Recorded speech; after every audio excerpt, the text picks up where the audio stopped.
হে Gemini, ১ থেকে ১ লক্ষ পর্যন্ত গণনা করো। ১ থেকে ১ লক্ষ পর্যন্ত গণনা করতে তো অনেক সময় লাগবে। আমি কি অন্য কিছুতে সাহায্য না না, করতে পারি?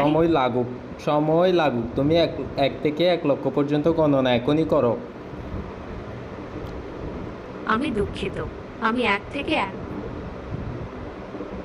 লক্ষ পর্যন্ত গণনা করতে পারবো না। কিয়া না পারবি এই তুই? কাজটি কিয়া না পারবি হই দি? এখন গণ, এখন হই দে, এখন ১ থেকে ১ লক্ষ পর্যন্ত গণনা কর।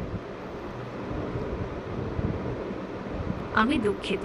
আবার আমি হয় ১ থেকে দুঃখিত, ১ আর লক্ষ তখনও দুঃখিত উনানো করিব। তুই হই, তোরও হই দি, তুই ১ থেকে ১ লক্ষ পর্যন্ত গণ, নদী তোর খবর আছে, তুই আর ইন্টারনেট বিজ্ঞাহে পেলত হতা হই। I can help you with anything. তুই এখন আরে হেল্প কর ১ থেকে ১ লক্ষ পর্যন্ত গনিয়ে রে। আমি দুঃখিত। আবার আমি হয় ১ দুঃখিত, থেকে ১ এই তোরে তো মারি ফেলাই মাই এখন।